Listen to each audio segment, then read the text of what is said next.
What's up mga idol, Chris Ride Motovlog nga po pala. For today's, nandito ngayon tayo sa DES, The Wixam Incorporated, Lagao Branch, General Santos City. Marami po kasi nagpapa-inquire sa atin ng dalawang motor na to. Grabe. Most requested ng karamihan. So 125cc kasi, parehas po sila ng handling, formahan. So yan mga idol, pili na lang po kayo dito sa dalawa. So alamin natin yung updated price, installment. Tapos bigyan natin ng quick comparison. Parehas maangas itong dalawang motor na to. So ito po yung Yamaha Mio Gravis 125. Ito naman po yung Honda Click 125 version 4. Ito naman version 2 ng Mio Gravis.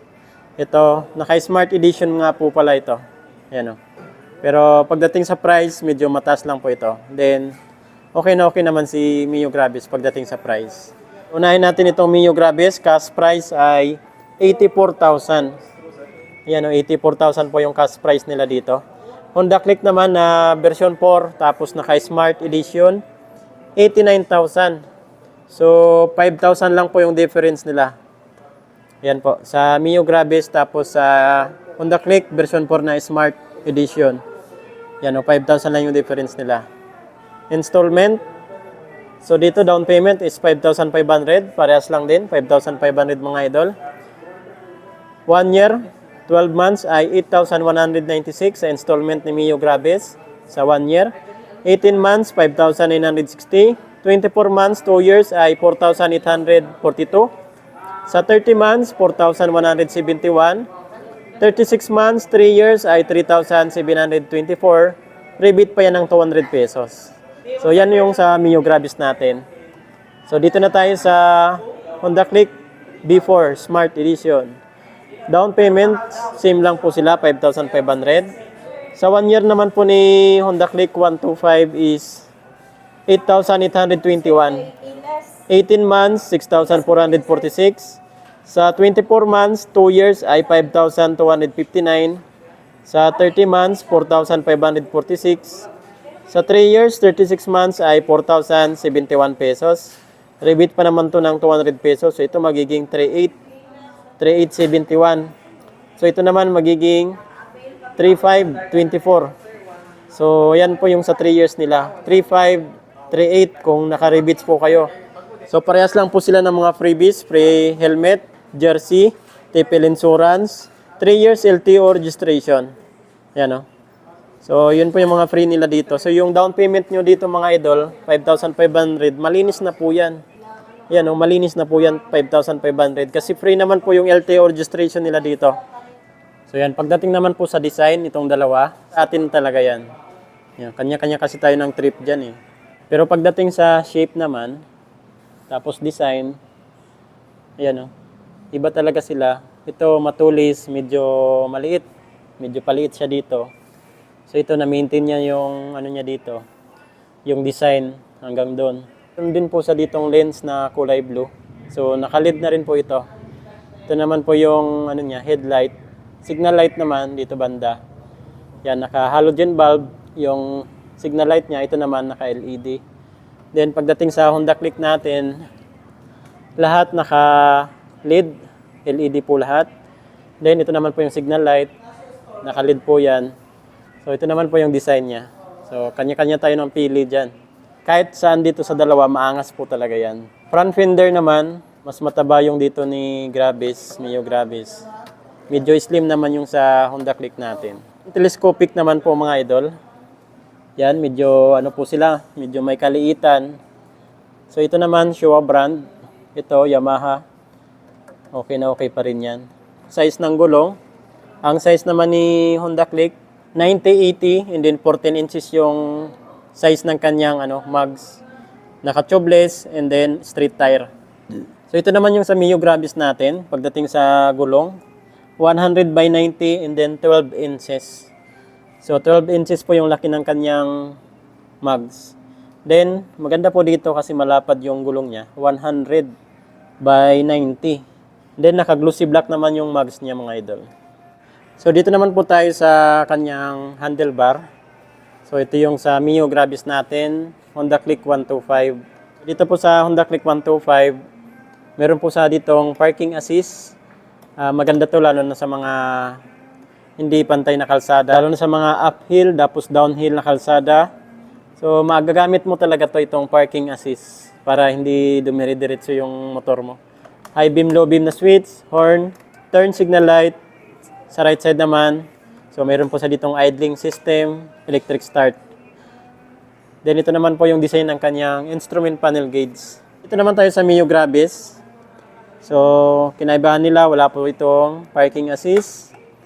So, paras po sila ng kulay ng brake, ayan brake lever.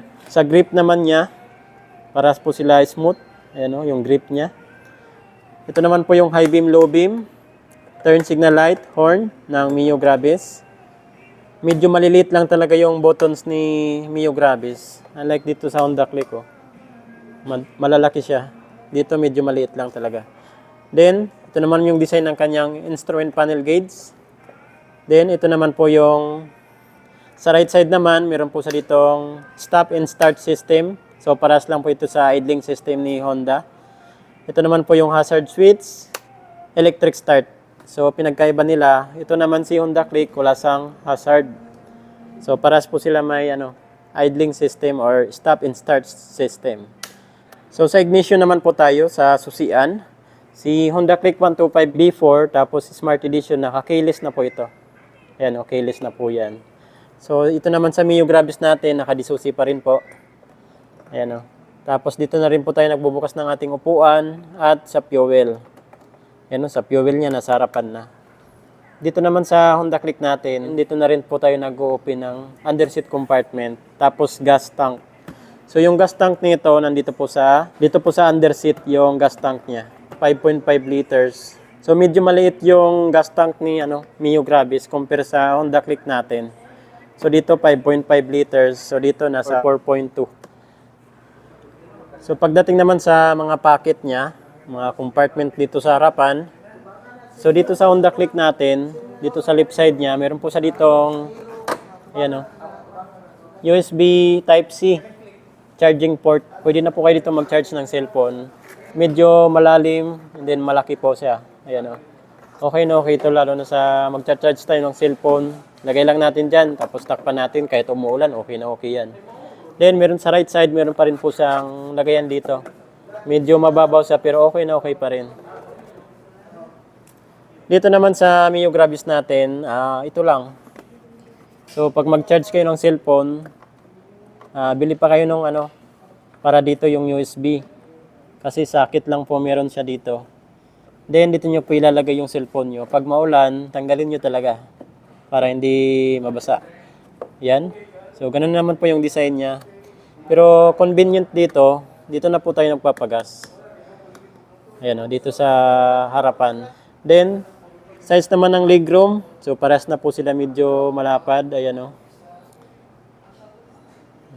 Sukatin na lang natin ng dangkal. So, ito, sumasabit. Sumasabit. Isang dangkal. Sumasabit siya mga idol sa daliri ko. Ayan sabit na sabit. So, dito sa Honda Click natin, mas malapad siya. Mas malapad siya mga idol. Para sa akin, mas okay yung nito, legroom. Ayan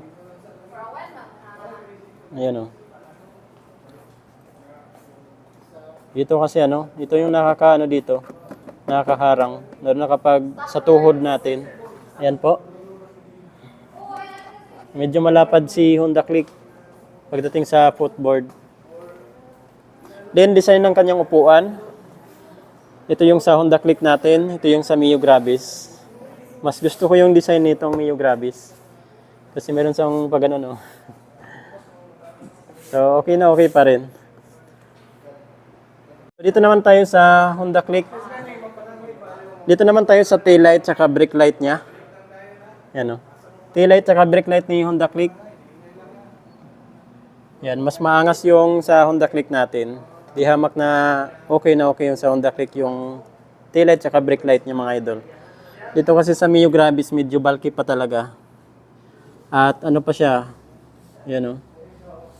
Kumbaga dati pa na design. Yan po. Pero maganda po dito kasi nakakabit dito yung signal light. Kaya iwas sagi na.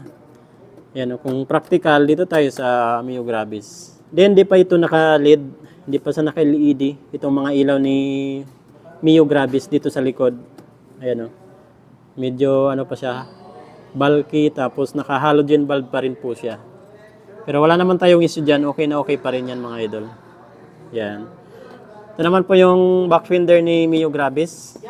Malapad talaga. Then, sakto lang yung design. Yan o. Then, dito naman tayo sa Honda Click. Yan o. Mas futuristic yung design ni Honda Click talaga. Design ng Tambutso. So, ito may heat guard pa rin po siya dito. Hindi lang nalagay. Yan o, yung design niya. Dito naman sa Mio Gravis natin. So, ito naman yung sa Mio Gravis natin. Hindi pa siya na ano talaga. Ganun pa rin yung design. Pero depende pa rin yan sa atin mga idol. Dagdag ko pa pala dito, si Mio Gravis, meron po siyang Y-Connect. So, pwede nyo pong i-connect yung cellphone nyo dito sa ano niya, meter panel. Maganda dito naman sa Honda Click natin kasi naka-Smart Edition. May alarm po siya. Keyless. Kuha na po kayo ng dalawang motor na to. Mapa Mio Gravis, Honda Click. Kung may mga ipapa-inquire pa po kayo sa akin na motor, marami po sila dito. Meron po tayong Kawasaki, Honda, Yamaha, at hindi pwedeng mawala dyan si Suzuki mga idol.